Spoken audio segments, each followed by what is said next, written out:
Estamos de volta com o Clube de Cultura. O Guilherme ele fez uma entrevista com o Celso Sabadin. Ele é jornalista e crítico de cinema. E ele vai falar um pouco para a gente sobre o cinema brasileiro. Então, roda a entrevista. Olá, pessoal. Nós preparamos uma entrevista super especial para vocês.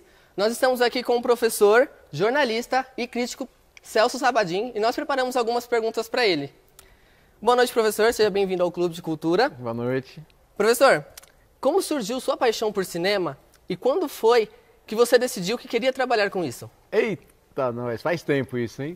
Faz tempo. Minha paixão por cinema, eu acho que surgiu com uma necessidade, assim. Eu acho que eu queria conhecer o mundo, queria viajar, queria ver todos os países e não tinha dinheiro. Então, eu acho que a maneira mais barata de fazer isso era o cinema, né? Uhum. Quando eu era moleque, tinha muito cinema, tinha cinema perto de casa, bem pertinho da minha casa, tinha uns 3, 4 cinemas que dava praticamente para ir a pé. E era meio que uma coisa natural da garotada daquele momento, né? Naquela época não tinha internet, não tinha videocassete, nem isso tinha naquele momento, não tinha o DVD. E eu comecei a entrar nesse mundo meio fascinante, né? Meio maravilhoso do cinema. Comecei a viajar nas ideias dos outros cineastas, a viajar nos países, nas realidades dos outros cineastas. E foi uma coisa que foi crescendo, né? Foi crescendo. Aí eu falei, eu quero trabalhar com isso. Só que imagina, né? Moleque, classe média, média baixa, ZL, São Paulo, querendo fazer cinema nos anos 70, né? Quando estava saindo da faculdade, estava entrando na faculdade. Uhum. Nem pensar, né? Era uma coisa muito inalcançável. A sensibilidade era diferente. Era muito diferente, né? Os filmes eram caríssimos para fazer, você tinha que conhecer as pessoas. Eu não conhecia ninguém. Aí eu acabei entrando no cinema pela porta do jornalismo. Acabei me especializando em jornalismo cinematográfico, acabei virando crítico e foi mais ou menos por aí, uma paixão desde molecão mesmo. Ah, bacana. Por que você acha que as pessoas têm preconceito com o cinema brasileiro? Elas tendem a valorizar mais o cinema hollywoodiano e por quê?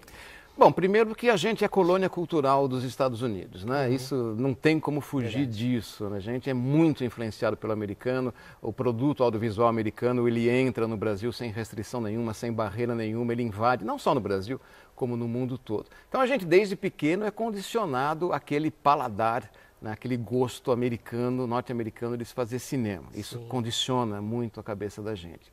Depois é que teve uma época no cinema brasileiro, que foi aquela época da ditadura militar, que o cinema brasileiro ele chegou meio que no fundo do poço, lá pelos anos 80, quando começou a ter muito filme de sexo explícito, muito filme feito sem a menor condição.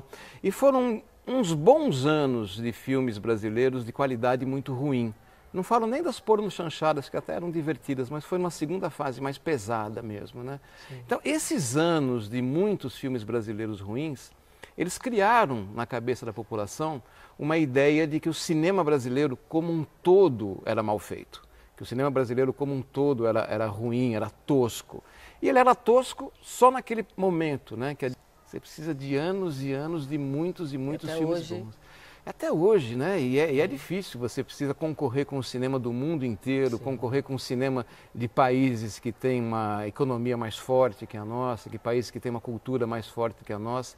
É uma briga boa, que a gente vai vencendo aos poucos, mas é uma briga bem boa. Professor, o que o senhor pensa do mercado audiovisual para os novos cineastas? E quais as oportunidades eles têm para poder ingressar nesse mercado? Rapaz, no momento que a gente está vivendo, tudo seria um chute. A gente está entrando num Brasil novo, né, com um novo comando, um comando que está aí ameaçando não ter nem Ministério da Cultura mais. Ou se tiver, ele vai ser comandado por um ex-ator pornô, nada contra o ator pornô, mas contra a figura, né? Sim. Então é um momento completamente nebuloso, né?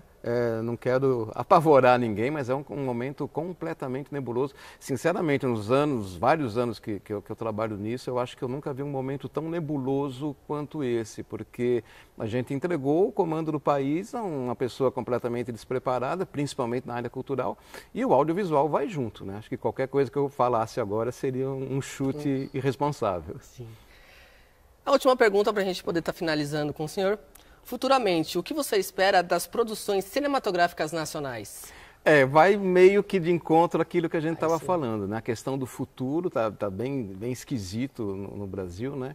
Mas a gente precisa ser otimista, né? A gente precisa continuar trabalhando ou fugir do país, não tem outra escapatória. Eu espero que as produções audiovisuais, elas se libertem de umas certas amarras que o Brasil ainda tem, de ser muito mais áudio do que visuais, né? Nós temos uma tradição muito grande do rádio brasileiro, né? A televisão brasileira é filha do rádio, os programas audiovisuais brasileiros são muito atrelados à questão do verbal, né? Do falado e pouco visual.